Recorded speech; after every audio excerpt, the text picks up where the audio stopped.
And news breaking this minute, the quota for the EWS, which was passed by the lower and the upper houses of the parliament, has been challenged in the Supreme Court. The Supreme Court indicated the matter could be referred to a constitution bench. However, no interim order to maintain 50% quota limit. Our Deputy News Editor Meenakshi Bhanja on the phone line with further updates. Meenakshi, this is extremely significant. After the 10% quota for poor sections in general category was passed by the Parliament, it has now been challenged in the Supreme Court.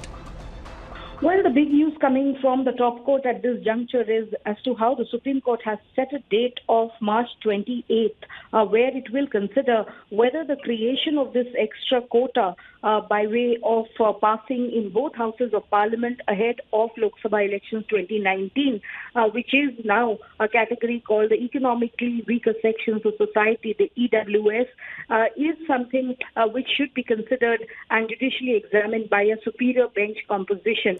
On that, the Supreme Court is likely to pass orders on the 28th of March. That's big news coming in. Of course, this quota for the EWS has been challenged in the Supreme Court on an earlier occasion by way of a batch of petitions that the Supreme Court has been seized of.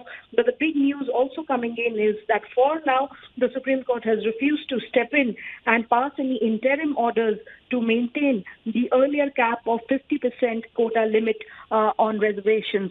So that's essentially what is significant, because remember, this is a quota which was created, which was slammed by opposition. But when it came to passage in both houses of Parliament, all parties pretty much could not take a position which was divergent from the ruling government. And therefore, this quota passed in a record 2 days' time in both houses of Parliament, came up as a challenge in the Supreme Court. And now Supreme Court has set a date of March 28th March for examining if this challenge should be now considered by a superior bench composition of the Constitution Bench of the Supreme Court of India.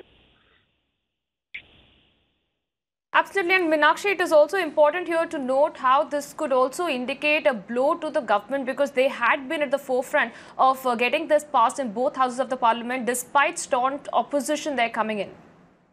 Well, you know, what was very interesting is the fact that while the government had mooted and floated this idea, and while the opposition parties were making sounds and noises about the government wanting to bypass the earlier quota cap of 50% in reservations, when it came to actual passage and votes for passage in both houses, the opposition parties were in such a fix, or rather in such a spot, that none of them could take a divergent stand in either houses of the Parliament. So clearly it fell upon the Supreme Court to now examine whether this quota goes against the basic structure, the basic fabric of the Constitution, which it will now examine on the 28th of March. And that will also prove to be critical, because the Supreme Court could very well refer it to a larger bench composition of the top court again.